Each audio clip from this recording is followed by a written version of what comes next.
एक कदम ईश्वर की ओर। निर्वाण प्रकरण उत्तरार्ध 114वां सर्ग। पार्श्ववर्ती द्वारा विपश्चितों के दर्शाए गए वन, वृक्ष, सागर, शैल और वनचरों का वर्णन। श्री वशिष्ठ जी ने कहा, भद्र श्री रामचंद्र जी, इसके पश्चात विपश्चितों के पार्श्ववर्ती मंत्री आदि ने वहां पहुंचने के बाद वहां पर भांति भांति के वन, वृक्ष, सागर, पर्वत, मेघ और वनेचर कौतुक के लिए विपश्चितों को दिखलाए। महाराज, तलहटी, मध्य भाग तथा चोटी के क्रम से आगे पाषाणमयता को प्राप्त अर्थात अत्यंत पथरीले इस पर्वत की आकाश से बातें करने वाली अतएव प्रचुर वायु से पूर्ण अर्थात अथवा क्रीड़ा विहार कर रहे गंधर्व आदि से भरी हुई शिखर भूमि को आप देखने की कृपा कीजिए।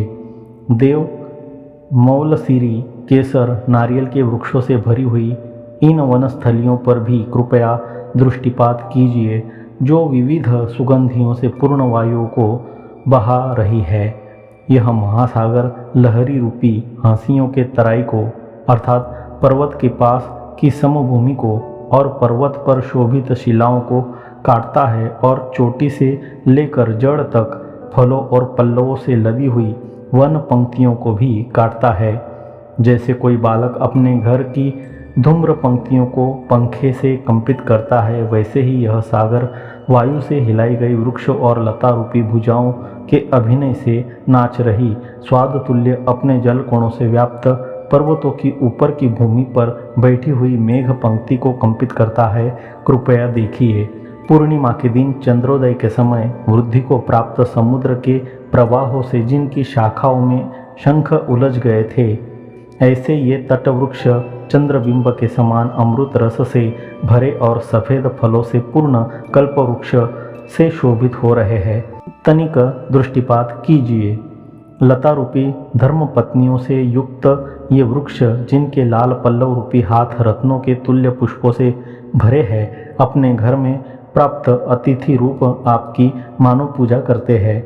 यह वृक्षवान नाम का पर्वत लहरों में उलझे हुए मगरों को अपने ग्रसने वाले सफ़ेद पत्थर रूपी दांतों से युक्त गुहा रूपी मुखों से बालू के समान घुर घुर शब्द करता है।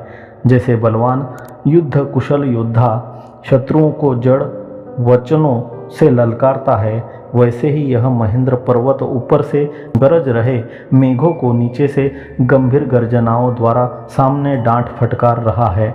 चंदन के वृक्षों से व्याप्त अतिशय शोभाशाली अति उन्नत यह मलय पर्वत रूपी मल्ल अर्थात पहलवान प्रतिमल्ल रूपी सागर की लहर रूपी भुजाओं की लपेट को जीतने के लिए उद्यत सा हो रहा है। चारों ओर से रत्न मिश्रित तरंगों से निरंतर व्याप्त समुद्र को आकाशचारी जीव भूमि के रत्न कंकण की भ्रांति से देखते हैं। वन समूहों से भरे हुए छोटे छोटे पर्वत, जिनके शिखरों पर रत्न विराजमान है, वायुवश वन के कंपित होने पर नीची ऊंची गतियों से चलने वाले बनकर सर्पों की भांति सरकते हैं। तरंगों के शिखरों पर घूम रहे समुद्री मगर और जंगली हाथी तरंग शिखरों के निकलने और प्रविष्ट होने पर एक दूसरे के ग्रहण के लिए सुंडों और खोले हुए मुंहों से बादलों से अनुद्रुत जलकण गिराने वाले मेघों की भांति कौतुक देखने वालों का मन हरते हैं। उसमें से एक हाथी भाग्यवश अगाध जल में भंवरों की पकड़ में आकर जल कणों की मूसलाधार बौछारों से दिशाओं को व्याप्त कर डूबने के कारण जल से भर जाने से सिर उठाने में असमर्थ हो सूंड ऊपर कर मर रहा है। जरा दृष्टिपात कीजिए। जैसे सागर विविध प्राणियों से पूर्ण जल से भरे हुए तथा पर्वतों से ऊंचे नीचे विषम है, वैसे ही सब द्वीप भूमियाँ भी है। जैसे ब्रह्म अपने से अभिन्न होते हुए विभिन्न से प्रतीत होने वाले दिखाई देते हुए भी असद्रूप, जड़ होते हुए भी चलने वाले, शांत होते हुए असीम जगत को धारण करता है, वैसे ही जलधि अपने से अभिन्न होते हुए भी भिन्न से मालूम पड़ने वाले, दिखाई देते हुए भी चंचल, विनाशशील होते हुए भी अंतरहित असीम आवर्तों को धारण करता है। जैसे इंद्र असुरों से रक्षा करते हुए मणियों को अपने अंदर रखते हैं, वैसे ही मंथन के समय देवता और असुरों द्वारा हृत सर्वस्व सागर मंथन के समय देवताओं से परिरक्षित जिन बहुत सी मणियों को अपने अंदर रखता है और महातेज रूप अतएव पाताल से भी भली भांति दिखाई दे रही जिन मणियों को प्रतिबिंब रूप से असत्य सी बनाकर अंदर छिपाकर रखता है, उन मणियों में से एक जिस मणि को प्रतिदिन पश्चिम सागर में रखने के लिए आकाश में फेंकता है, उससे दिन होता है, ऐसी मेरी मति है। जैसे यात्रा में लोगों का कलकल ध्वनि से युक्त परस्पर समागम होता है, वैसे ही विविध दिशाओं और देशों के जलों का कलकल शब्द से मिश्रित परस्पर समागम होता है। युद्ध में उत्साह रखने वालों में जलचर ही श्रेष्ठतम होते हैं, ऐसा मेरा तर्क है, क्योंकि पूर्व और पश्चिम सागर के संगम में इनका सदैव परस्पर आस्फालनवश कभी भी युद्ध शांत नहीं होता। रति खेद से श्रांत हुई मछलियों के लहरों की चोटियों पर नाचने में जो आवर्तों का सा अर्थात जल भ्रमियों का सा विलास हुआ, उसको उड़ाए हुए जलकण रूपी या जलकण सहित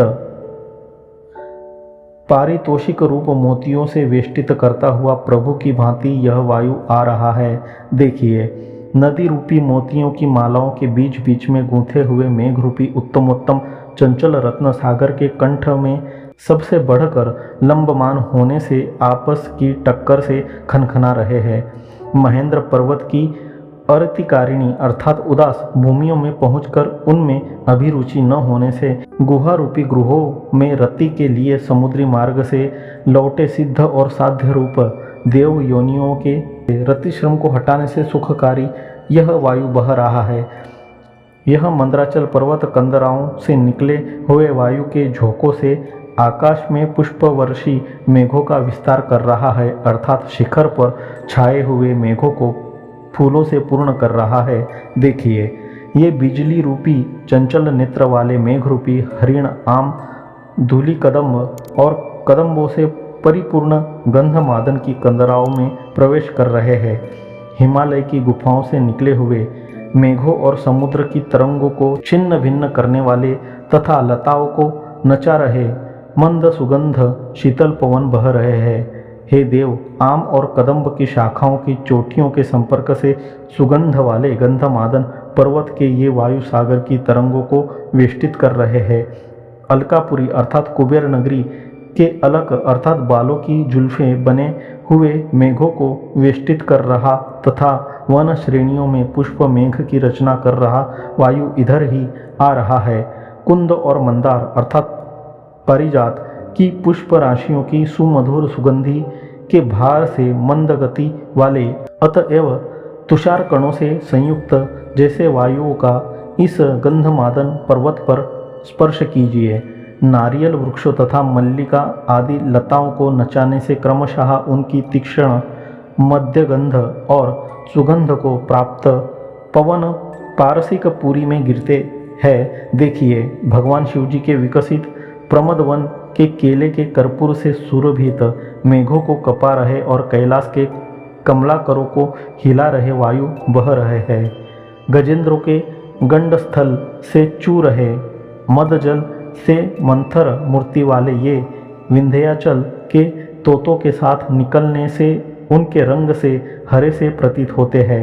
शबरियों के शरीरों में वस्त्रों की कल्पना द्वारा जीर्ण शीर्ण पत्तों के ढेर वाले मलयाचल पर्वत पर पत्ते पहनने वाले शबरों से तथा बाणों से पूर्ण अतएव थोड़े से अवशिष्ट मृगों पक्षियों से युक्त मलय वन राज्यां नगर सी मालूम पड़ती है। ये दिशाएं जिनके सागर पर्वत नदियां मेघ वन पंक्तियां अवयव है, आपके प्रताप से परिपुष्ट हुई सूर्य की किरणों से मानो हस्ती है। इस प्रदेश में पर्वत तथा वन विथियों के समीप रति के लिए विद्याधरों द्वारा रची गई पुष्पशय्याएं महावर की छाप से युक्त दोनों बाजुओं में स्पष्ट रीति से उठे हुए चरण चिन्ह से पुरुष के रति श्रांत होने पर अधोदेश से व्यावृत हुई मुग्ध वनिता के पुरुष आचरणों को सूचित करती है। 114वां सर्ग समाप्त।